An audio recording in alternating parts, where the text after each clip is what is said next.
Welcome to Midweek Boost. Today we're going to talk about grace, God's grace, a grace that is greater than we can ever imagine. Our text comes from the Gospel of Matthew, chapter 20, verses 1 through 8. This is what it says. For the kingdom of heaven is like a landowner who went out early in the morning to hire workers for his vineyard. He agreed to pay them a denarius for the day and sent them into the vineyard. About 9 in the morning he went out and saw others standing in the marketplace doing nothing. He told them, "You go also and work in my vineyard, and I'll pay you whatever is right." So they went. He went out again about noon and about 3 in the afternoon and did the same thing. About 5 in the afternoon he went out and found still others standing around. He asked them, "Why have you been standing here all day long doing nothing?" "Because no one has hired us," they answered. He said to them, "You also go and work in my vineyard." When evening came, the owner of the vineyard said to his foreman, "Call the workers and pay them their wages, beginning with the last ones hired and going on to the first." You know, Jesus often told parables with a surprise ending. One terrific example is the parable of the laborers in the vineyard. It was probably about late September when the grapes would be ripe in Palestine. It would be a race against time. The grapes would have to be harvested in a hurry before the October rains.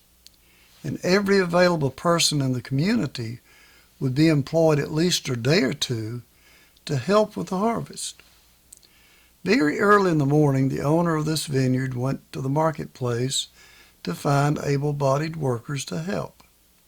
The work would be hard, but the landowner promised to pay his workers well for their efforts. After a couple of hours, the landowner realized that he needed more workers. Time was running out.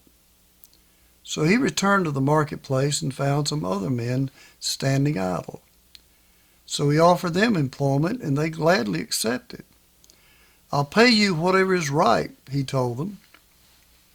So they went to work.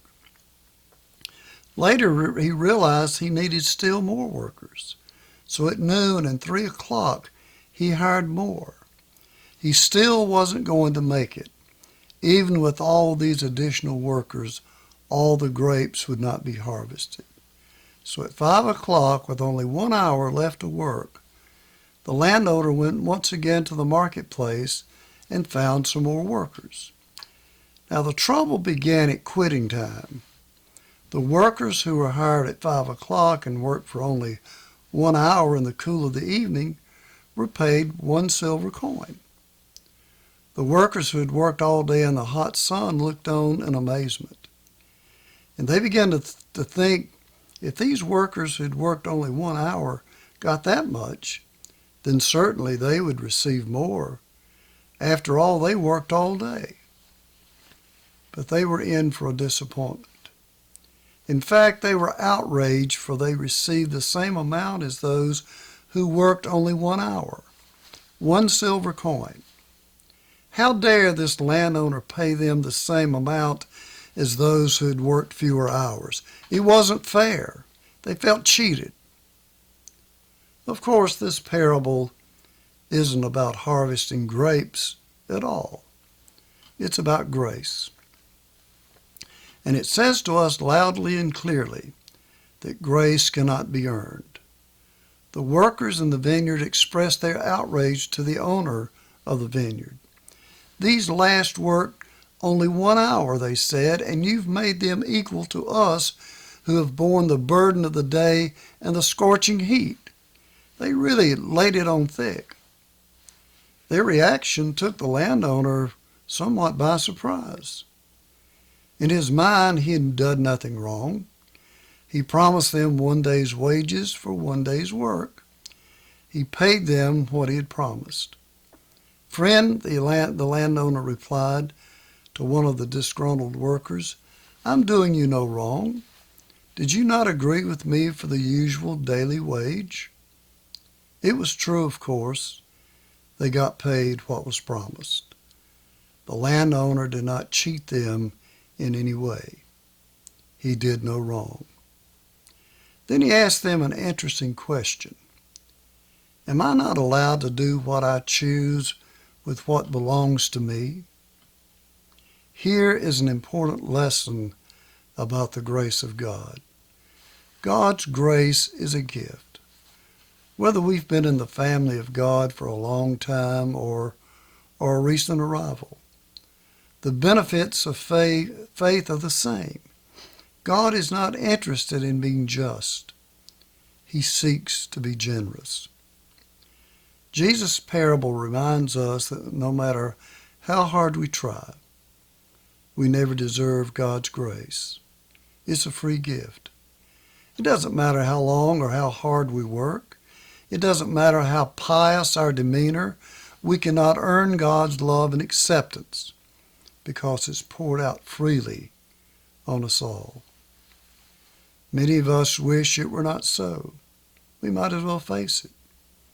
Many of us who have served the Lord for a number of years would like some kind of bonus.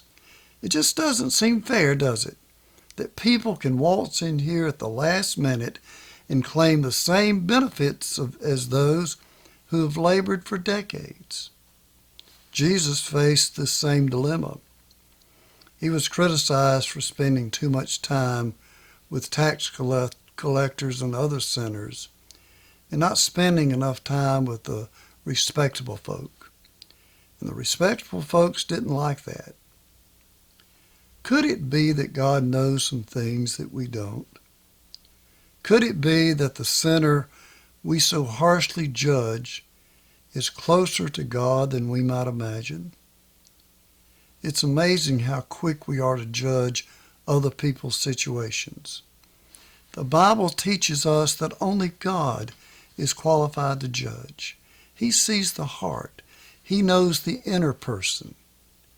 God's grace is equally poured out on us all, whether we've worked 12 hours in the heat of the day or whether we've worked only 1 hour in the cool of the evening.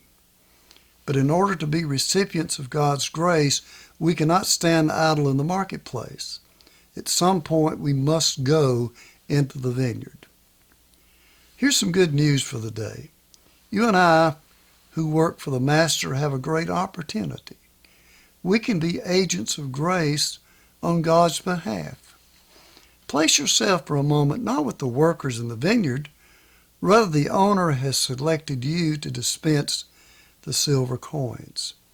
Can't you just see the eyes of those first workers as they receive a silver coin for only 1 hour's work? Wouldn't you like to bring that kind of joy into someone's life? Linda Malone tells about a transformation that occurred in her life.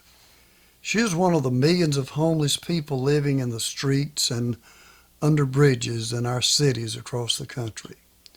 Linda uses words like confused, lost, and dead to describe those days before she found the Lord. Actually, Linda will tell you the Lord found her. A couple in a local church, Tom and Claudia, wanted to help a needy family. Through a social agency, they were given Linda's name. At the time they met Linda, she had 2 young children with a third on the way. Her husband, an addict, had deserted her, and she had no place to live. Tom and Claudia quickly realized, though, that they could not help Linda and her children all by themselves. So they enlisted the help of other couples in their Sunday school class and church. They helped Linda and her children find a place to live. They helped her find a job. Tom and Claudia kept the 2 children for a week while the third was being born. Other people in the church took turns caring for the children as well, providing food and clothing. They supported and helped Linda in many ways. One Sunday morning, a year or so later, Linda stood up in church to give her witness. She told the congregation that she'd been sober for 6 months. She now had a job and was able to be a responsible mother to her children. She was no longer worried about living in the streets, spending time in jail, or having her children taken away from her. Linda not only used words like confused, homeless, lost, and dead, but as a result of her new life, she used words like joy, love, direction, coming home, life, and saved by the grace of God. Linda and her children now attend worship every Sunday. They sit in the third pew. Tom and Claudia and other members of her Sunday school class sit nearby. After worship, Linda teaches a 3-year-old Sunday school class. She's there every Sunday, and the children love her. Undoubtedly, there was someone in Linda's church that complained about all the attention Linda and her children were receiving. That happens. Thank God for others, though. Tom and Claudia and other members of that church who knew that they themselves were recipients of God's grace and passed that grace on to Linda and her children. None of us deserve God's grace. It's freely given. But we can be partners with God in bringing that grace to others. In doing so, we ourselves will experience true joy. Thanks for watching today. I hope that you'll have a good week and that God's love, mercy, and grace will be upon you as you go about your daily tasks. And when the opportunity arises, you can show a God-like grace to others. Join me next week for another Midweek Boost.